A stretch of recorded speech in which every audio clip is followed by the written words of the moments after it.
Assalamualaikum warahmatullahi wabarakatuh. Perkenalkan, nama saya Risti Selvia Oktavianti. Saya dari kelas MBA 83 Entrepreneurship UGM Yogyakarta. Saat ini saya akan mempresentasikan tesis saya yang berjudul Perencanaan Bisnis Klub Aktivitas Lansia atau Senior Activity Club di Kota Bandung. Dengan dosen pembimbing saya, Bapak Rocky Adiguna, SE, MSc, PhD. Yang pertama, saya akan masuk ke pendahuluan dan latar belakang, yaitu satu, pertumbuhan populasi lansia yang pesat. WHO 2024 memproyeksikan jumlah penduduk dunia berusia 60 tahun ke atas akan mencapai 2,1 miliar orang pada tahun 2050, dan WHO telah menetapkan tahun 2021 sampai 2030 sebagai dekade penuaan yang sehat. Yang kedua, Indonesia telah memasuki fase aging population, di mana proporsi lansia mencapai 12% pada 2024 dari total seluruh penduduk Indonesia. Yang ketiga, meningkatnya angka harapan hidup. Angka harapan hidup juga meningkat menjadi 74,15 tahun pada tahun 2024. Yang keempat, terjadinya isolasi sosial pada lansia Indonesia dan 64% mengalami perasaan kesepian menurut Susanti et al. 2022. Sehingga rumusan masalah dari latar belakang penelitian ini yaitu yang pertama, peningkatan populasi lansia Kota Bandung belum diimbangi dengan layanan yang holistik. Yang kedua, kesenjangan layanan dan model bisnis yang masih berorientasi pada medis dan pengasuhan pasif. Yang ketiga, potensi pasar dan silver ekonomi yang belum dioptimal. Segmen lansia menengah memiliki daya beli, namun belum tersedianya layanan yang berbasis biopsikososial yang terintegrasi. Selanjutnya, pertanyaan penelitian ini yaitu bagaimana menyusun perencanaan bisnis klub aktivitas lansia di Kota Bandung yang inklusif, yang mampu memfasilitasi kebutuhan fisik, mental, dan sosial guna menjaga kualitas hidup dan produktivitas lansia. Selanjutnya, tujuan dari penelitian ini yang pertama mengidentifikasi potensi peluang pengembangan bisnis klub aktivitas lansia, yang kedua merumuskan proporsi nilai dari klub aktivitas lansia, yang ketiga mendesain rencana pengembangan bisnis klub aktivitas lansia mencakup model, strategi, dan kelayakan usaha, dan yang terakhir menyusun rencana bisnis klub aktivitas lansia. Adapun manfaat dari penelitian ini bagi peneliti untuk meningkatkan pemahaman dan kapasitas riset dalam bidang layanan lansia. Bagi praktisi, memberikan acuan praktis dalam merancang program, aktivitas, dan fasilitas lansia. Bagi investor, menunjukkan potensi model bisnis sosial yang berdampak dan layak secara finansial. Bagi akademisi, memperkaya literatur dan riset lintas bidang. Dan yang terakhir, bagi masyarakat, mendorong kesadaran akan pentingnya layanan lansia sebagai bagian dari pembangunan sosial yang inklusif. Selanjutnya, tinjauan pustaka yang mendukung penelitian ini berdasarkan penelitian-penelitian terkait, mulai dari penuaan penduduk yang sehat menurut Abud et al. 2022 mengidentifikasi 10 determinan penuaan sehat, yaitu aktivitas fisik, nutrisi, kesadaran diri, pandangan, pembelajaran sepanjang hidup, iman, dukungan sosial, keamanan, keuangan, keterlibatan, dan komunitas, serta kebebasan lansia. Selanjutnya, kesejahteraan dan harapan hidup lansia. Kesejahteraan lansia tidak hanya sekedar panjang umur, tetapi juga kualitas hidupnya yang sehat, aktif, dan bermakna. Menurut Minagawa dan Saito 2023 menjelaskan bahwa lansia yang merasa puas terhadap hidupnya memiliki harapan hidup yang lebih panjang. Selanjutnya, daya beli lansia. Daya beli lansia kini mengalami peningkatan, menjadikan kelompok ini bukan hanya sekedar penerima kebijakan sosial, tetapi juga pelaku ekonomi aktif. Konsumen lansia cenderung lebih aktif secara sosial, melek teknologi, dan memiliki loyalitas terhadap layanan yang mendukung gaya hidup sehat dan aktif, menurut Saadeva 2024. Selanjutnya, analisis pasar. Salah satu langkah yang penting yang dilakukan dalam memahami seberapa besar potensi pasar yang akan dijangkau. Ini menggunakan kerangka Tam Samsom dari Steve Blake dan Bob Droff 2012. Selanjutnya, perencanaan bisnis sebagai dokumen yang menjelaskan mengenai peluang bisnis, mengidentifikasi pasar, serta memberikan rincian secara menyeluruh tentang rencana organisasi. Selanjutnya, untuk mempermudah serta membuat proses menjadi lebih efisien dan efektif, maka diperlukan penggunaan peta empati untuk lebih memahami konsumen dengan lebih mendalam. Selanjutnya, untuk model bisnis menggunakan BMC yang menggambarkan bagaimana perusahaan menciptakan, menyampaikan, dan menangkap nilai yang dihasilkan bagi perusahaan. Selanjutnya, metode penelitian. Penelitian rencana bisnis ini menggunakan pendekatan kombinasi atau mixed method yang menggabungkan dua pendekatan utama, yaitu pendekatan kualitatif, kemudian didukung dengan pendekatan kuantitatif. Untuk level analisis, yaitu organisasi atau perusahaan dengan fokus strategi bisnis, pasar, organisasi, keuangan, dan keberlanjutan. Untuk sumber data dibagi menjadi dua, primer, wawancara dan observasi langsung, sekunder yaitu studi pustaka, lokasi dan waktu di Kota Bandung, dimulai dari Januari sampai Juli 2025. Selanjutnya metode pengumpulan data primer terdiri dari dua, wawancara mendalam dan observasi. Untuk wawancara mendalam dilakukan kepada stakeholder untuk mendapatkan gambaran terkait bagaimana proses dan model bisnis dari calon mitra strategis. Untuk wawancara dengan calon konsumen dengan lansia dan keluarga untuk mendapatkan gambaran terkait pengalaman pengguna dalam menggunakan layanan. Dan selanjutnya untuk metode pengumpulan observasi secara langsung eh, dilakukan pengamatan pada objek-objek penelitian, baik itu situasi, interaksi, perilaku, fasilitas, dan layanan pendukung kegiatan bagi para lansia. Untuk jenis data sekunder, yaitu studi pustaka, terkait dengan hal-hal yang berhubungan dengan pendalaman kajian, dengan data yang diperlukan untuk menunjang penelitian, eh, mendapatkan data demografi, kondisi pasar, regulasi, serta potensi pasar yang akan eh, ada dalam industri terkait. Selanjutnya untuk instrumen penelitian dalam panduan wawancara menggunakan elemen-elemen dari BMC dan peta empati. Untuk observasi lapangan berbasis dengan elemen-elemen yang ada di BMC. Untuk pemilihan informan yaitu purposive sampling di mana eh, yang dipilih adalah lansia yang aktif tinggal di Bandung Raya serta keluarga yang memiliki lansia dari ahli profesional dan bisnis pendukung lainnya. Selanjutnya untuk menganalisis data, untuk analisis data kualitatif dilakukan mulai dari reduksi data, penyajian data, dan verifikasi kesimpulan. Untuk analisis bisnis menggunakan analisis BMC dan peta empati. Untuk analisis finansial menggunakan analisis kelayakan yang terdiri dari NPV, IRR, dan payback period. Selanjutnya, ini merupakan daftar narasumber stakeholder. Wawancara stakeholder ini sebagai preferensi dalam membuat model bisnis dan layanan yang akan ditawarkan eh, dari berbagai perspektif yang dimulai dari dokter spesialis geriatri, psikologi klinis lansia, founder dari Sanctuary Wellness Center, dan Java Sporty sebagai bisnis pendukung. Nah, ini merupakan daftar narasumber calon konsumen yang dibagi menjadi dua, yaitu calon konsumen lansia dan calon konsumen keluarga lansia. Terdiri dari 6 lansia dan 4 keluarga lansia yang berdasarkan kriteria yang telah ditentukan. Selanjutnya, rencana dan strategi dimulai dari analisis STP. Senior Activity Club ini menargetkan lansia usia 50 tahun ke atas di Kota Bandung dengan daya beli menengah.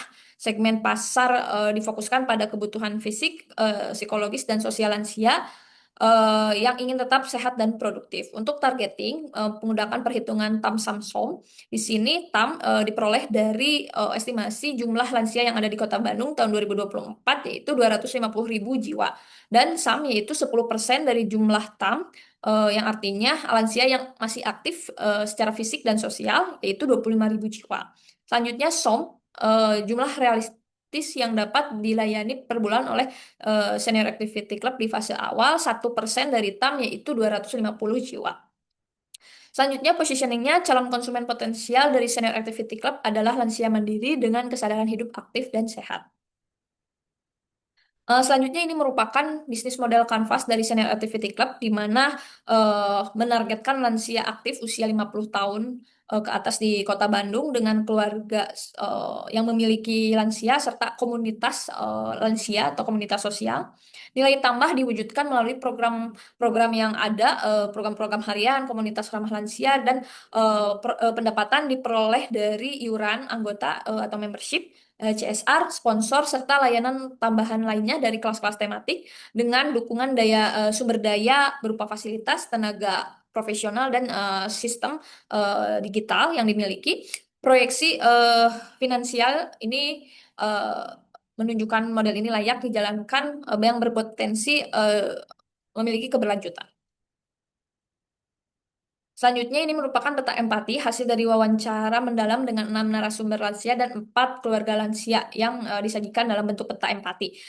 Lansia di Bandung merasa khawatir akan kesepian, kesehatan menurun, dan kurangnya aktivitas bermakna. Sementara keluarga berharap orang tua tetap sehat, aktif, dan bahagia. Hambatan utama mereka adalah keterbatasan fasilitas ramah lansia dan isolasi sosial. Sedangkan harapan terbesarnya adalah adanya ruang komunitas aman dan nyaman untuk bersosialisasi, menjaga kesehatan, dan tetap produktif.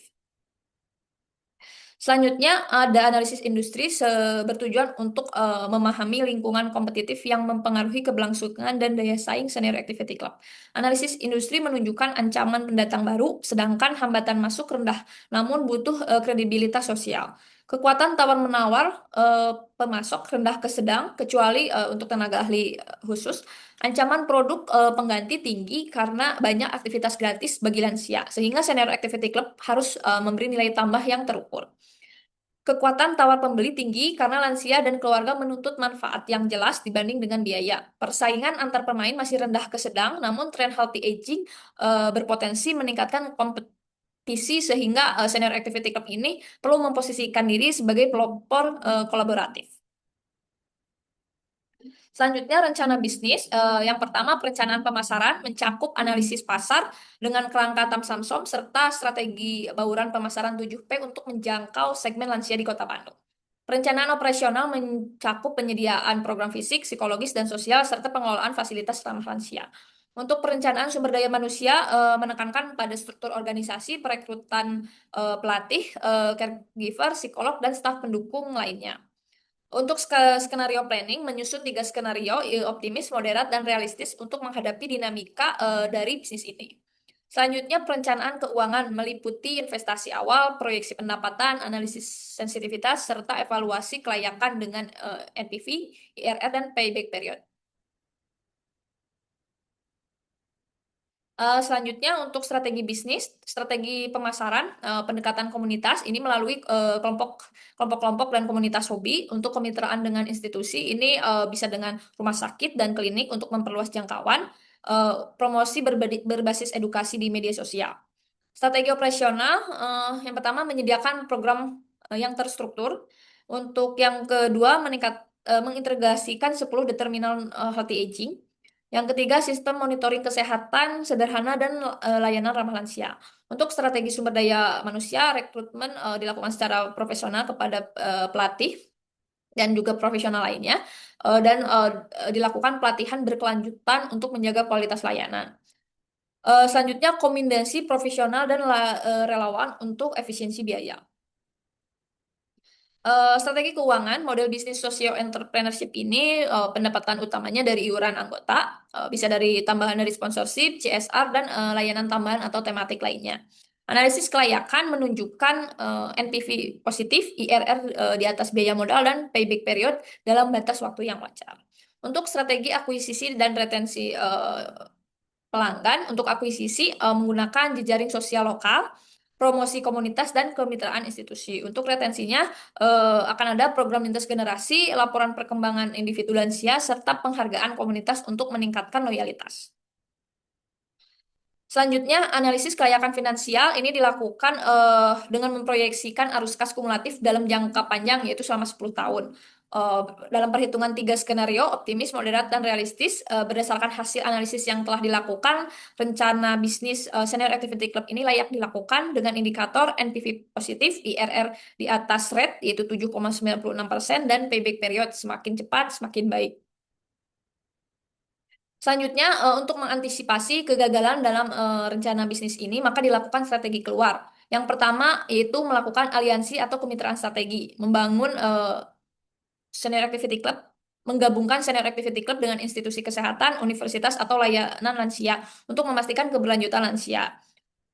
Yang kedua, akuisisi oleh investor atau perusahaan sosial, menjual atau melepas sebagian saham kepada pihak swasta, yayasan sosial, atau investor berdampak. Yang ketiga, transformasi model bisnis. Jika keanggotaan tidak sesuai target, Senior Activity Club ini dapat mengubah model bisnisnya menjadi daycare center, pusat rehabilitasi, atau pusat layanan kesehatan berbasis komunitas. Yang terakhir, likuiditas terstruktur. Apabila bisnis ini benar-benar tidak dapat dilakukan, dilanjutkan, maka dilakukan penutupan dengan pengalihan fasilitas atau aset ke pihak lain sehingga aset tetap memberikan manfaat sosial. Selanjutnya, simpulan dan rencana aksi. Senior Activity Club ini merupakan konsep pelayanan komunitas lansia berbasis pendekatan multidimensi yang layak dan memiliki potensi besar untuk dikembangkan di Kota Bandung. Analisis pasar menunjukkan adanya permintaan dari segmen usia 50 tahun ke atas yang menggabungkan fasilitas aktivitas terintegrasi, diperkuat oleh tren healthy aging dan data demografi yang mendukung. Dari sisi strategi, pendekatan berbasis komunitas dan kemitraan dengan institusi publik maupun swasta relevan untuk mempercepat akuisisi anggota. Sementara rencana operasional dan struktur SDM disusun secara sistematis untuk memastikan efektivitas pelaksanaan program. Analisis kelayakan non-ekonomi menunjukkan kontribusi sosial yang nyata dan selaras dengan budaya lokal. Sedangkan analisis finansial memperlihatkan NPV yang positif, IRR di atas biaya modal, serta periode pengembalian yang ada dalam batas wajar dalam ketiga skenario optimis, moderat, dan realistis. Dengan kombinasi kekuatan pasar, strategi pemasaran yang tepat, operasional terstruktur, dan proyeksi finansial yang sehat, Senior Activity Club ini berpeluang menjadi pionir layanan aktivitas lansia di Bandung, sekaligus memberikan dampak sosial positif bagi peningkatan kualitas hidup lansia. Meskipun keberhasilannya akhirnya tetap bergantung pada implementasi yang matang, evaluasi adaptif, dan kolaborasi berkelanjutan. Yang terakhir ini adalah rencana aksi dan implementasi dalam 18 bulan, mulai dari tahap persiapan, mempersiapkan legalitas, rekrutmen tim inti, SOP, survei lokasi, dan mulai pembangunan serta perencanaan program. Yang kedua, pengembangan fasilitas dan konten, pengadaan alat dan fasilitas, pelatihan staf, promosi, dan pembuatan sistem reservasi. Yang ketiga, pra-peluncuran atau uji coba, dilakukan open house, kelas uji coba, dan pembentukan komunitas awal. Selanjutnya tahap peluncuran dan operasional di sini dilakukan grand launching, program mingguan dan evaluasi bulanan. Untuk terakhir evaluasi dan ekspansi, evaluasi sosial dan finansial untuk penyempurnaan model bisnis dan strategi ekspansi. Sekian presentasi dari saya. Terima kasih. Wassalamualaikum warahmatullahi wabarakatuh.